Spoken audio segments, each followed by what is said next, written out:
Hello friends, I hope you have been well. Today, I'm going to share with you another childhood favorite meal. However, I may also get into trouble for what I'm about to say. It looks like everyone is making jollof rice these days. Maybe my taste buds are strange, but no matter how often I eat jollof, I struggle to understand the hype. Don't get me wrong, I love West African food. I am obsessed with egusi and fried plantain. However, jollof and me? Nah. But I also think I have finally figured out why jollof has not turned me into a believer despite the hype. I am from East Africa. It's hard to find a rice dish which has any possibility of outshining East African pilau. Just as West African countries have their famous jollof rice, East Africa has pilau, what I like to call an East African celebration show-off dish. All the jollof rice I have tasted seem to be spicy hot. But East African pilau is spicy flavorful. When eating pilau, you go straight to spicy heaven. I like the fact that its flavors come from the combination of sweet, natural and whole spices such as cardamom seeds, cinnamon sticks, bay leaves, star anise, sweet, smoky paprika, and all other goodness. The combination of these flavors in addition to coconut milk and various vegetables which includes garlic, ginger, onion, they have a way of turning this dish into something unforgettable and very hard to replace. Even though I truly believe that in a fair world pilau will win over jollof anytime, any day, I must admit that pilau is not half famous as jollof is. I started to wonder why that is so, and it finally hit me. It's all about social currency. You can say all you want about West Africans. However, what you can't take from them is their sense of pride and ownership for what they have. Is their sense of pride and ownership of their heritage, which really puts the rest of Africa to shame. They will go to any length to fight for what is theirs and to promote it. Take a look at Nollywood as an example.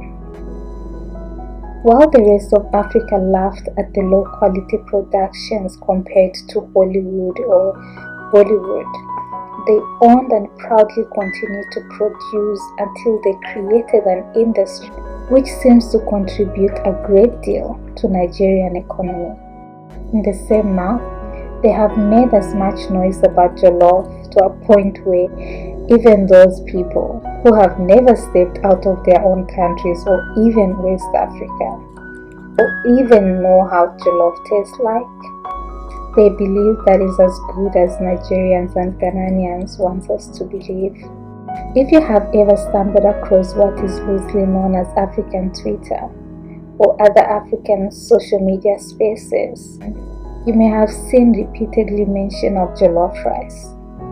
It's a big deal, and it has also become a cause of endless debate for those in the West Africa.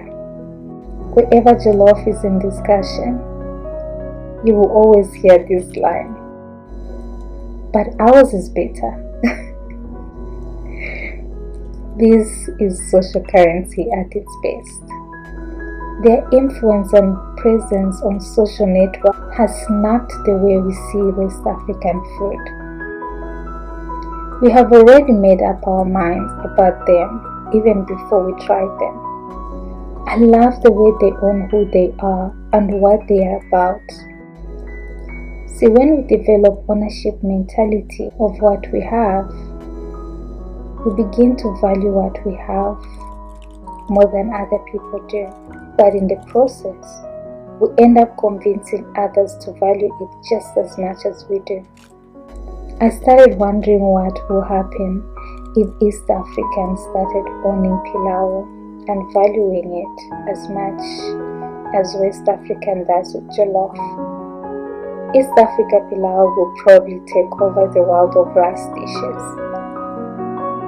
Even though the concept of pilau was brought to us by the Indians, it has been changed and adapted by the East Africans in a way that became authentically ours, and no celebration is complete without it. Throughout the years, we have perfected it to have bursting sweet flavors that can only be found in East African pilau. You see, often we undermine the power of social currency and ownership.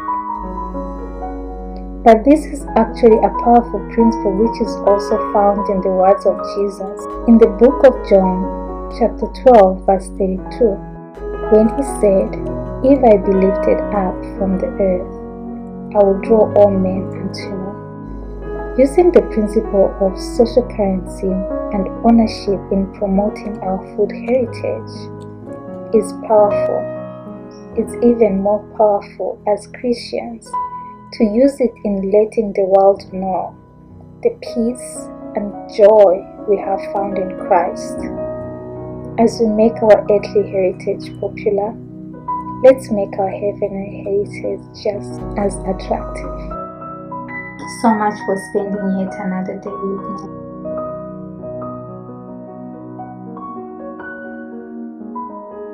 Please don't forget to subscribe and share this video with your family and friends. And also, please leave a comment in the comment section below. Let me know if you have ever tried pilau and what you think. Do you think pilau is better than jollof, or jollof is better than pilau? I will see you next time. Remember, I appreciate you.